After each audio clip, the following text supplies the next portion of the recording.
Bismillahirrahmanirrahim. Assalamualaikum warahmatullahi wabarakatuh and good morning.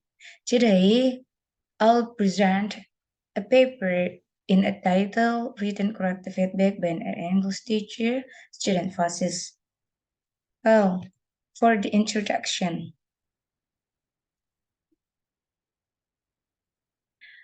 Developing reading abilities is a significant problem for students since many students still make mistakes in writing, according to Sarias in 2007.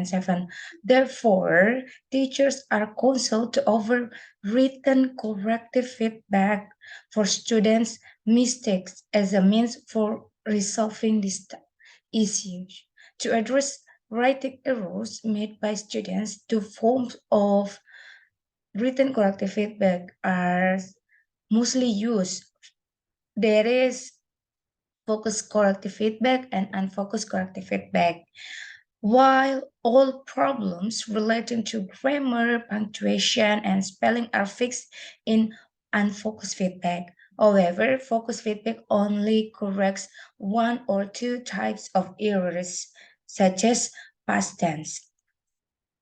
Well, written corrective feedback have been a subject of study in the field of second language learning. And due to its significant influence on students' writing, so this written corrective feedback is seems to be useful in enhancing their students' writing abilities, in which grammar correction is referred to error correcting. And the purpose of grammatical mistakes is to help students write more effectively. According to at least 2009, the types of feedback are direct corrective feedback, indirect corrective feedback, metalinguistic corrective feedback, focused feedback, electronic corrective feedback, and corrective reformulation. When students receive a feedback, the first step in the feedback process consists of understanding what feedback is.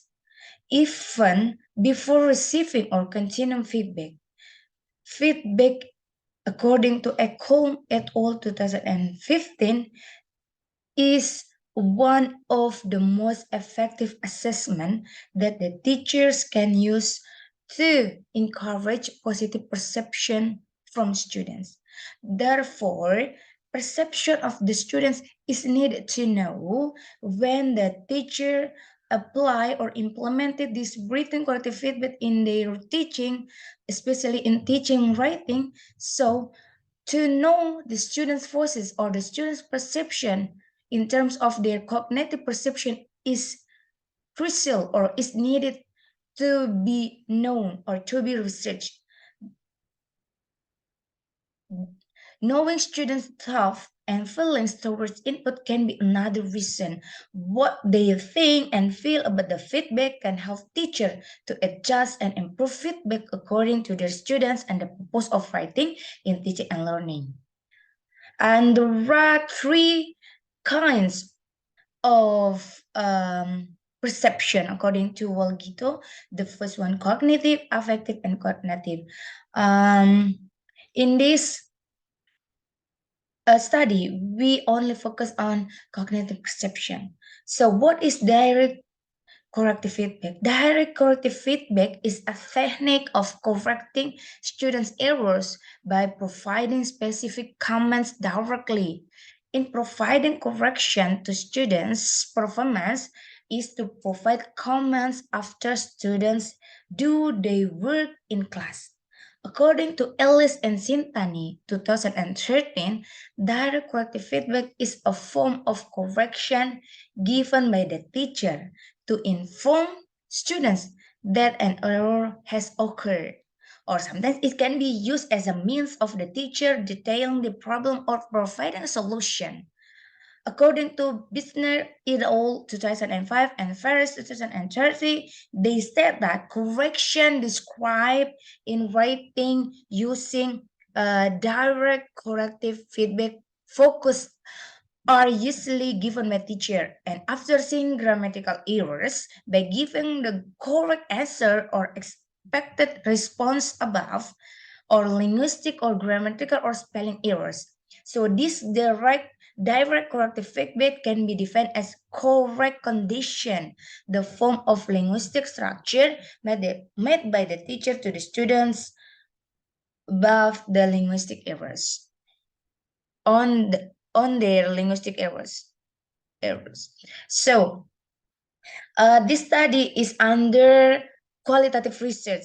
It is aims to understand students' perception of written corrective feedback used by an English teachers in grade 9 SMPN 1 Tomia, and the research design involves interview, data collection, and analysis to develop a comprehensive understanding of the problem and its solution.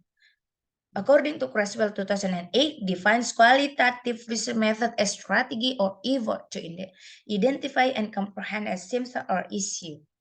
So the subject of this study is chosen by using convenient sampling. First, because at the time of the research, it was close to the semester exam times, and the second, there were only the 3 students who want to be interviewed.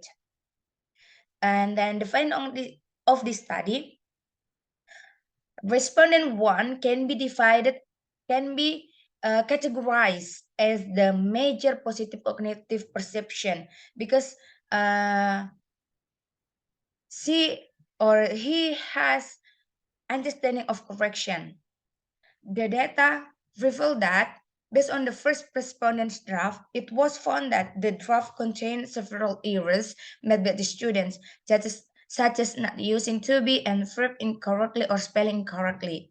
This is supported by the feedback provided by the teacher on the draft, which revealed that there were still many errors in matching the subject and verb or the use of to be as well as errors in spelling. However, in the second draft of the students was able to correct his mistakes, even though there were some errors um, such as errors in spelling and the use of verbs and to be.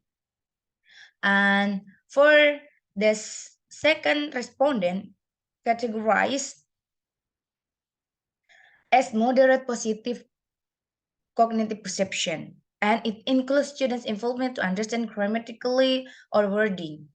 It was revealed that second respondent acknowledged that there was direct feedback from the teacher, so the student was able to know the correction in his writing, such as adding knowledge and or references relate to feedback given by the teacher. This is supported by the written document about introducing the name or relate to the general statement of the topic to be discussed, which is subsequently put into writing. And this result also show that his understanding or students' understanding of correction is moderately improved, even though there are still errors and still repeated, such as spelling errors. And then the third respondents is categorized as the highly positive cognitive perception, and it includes students' involvement to use tenses.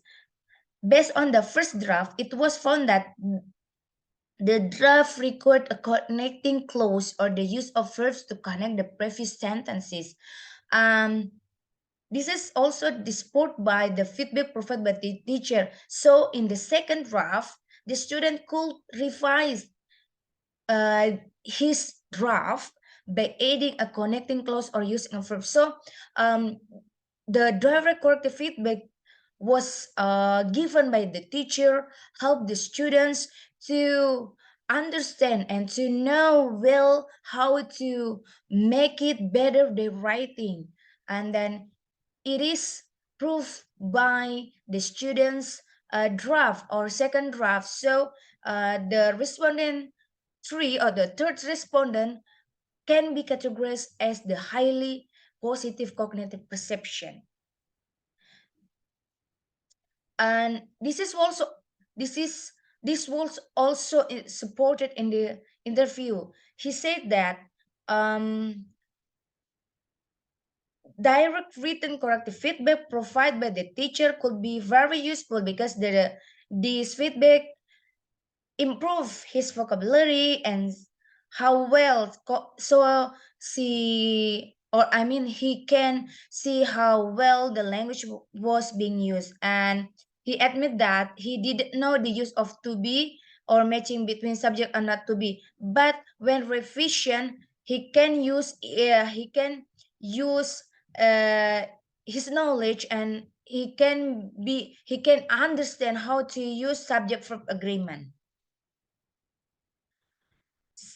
That's why, in conclusion, the research conclude that the result of our finding is related to the theory from Ferris it was 2011 12. I mean, feedback helps students enhance the quality of their writing, and the purpose of this study was to see whether giving student feedback actually result in improvement their writing abilities. And then the study findings support Ferris 2012 theory, and this demonstrate a direct link between the quality of students' writing and what feedback they receive. And also, this notion supported by the study outcomes of the students. And the students also show their positive cognitive perception based on their answer in their draft, and then how they perform their outcomes, and then it also support by their answer in interview session. That's why we can categorize there are three group of the students based on the result of their writing. First, the major cognitive perception, and then minor cognitive perception and moderate cognitive perception, and all of them include or can be categorized as positive cognitive perception. I think that's all from us, and I'll close this presentation by saying Alhamdulillah Rabbil Alamin. Wassalamualaikum warahmatullahi wabarakatuh.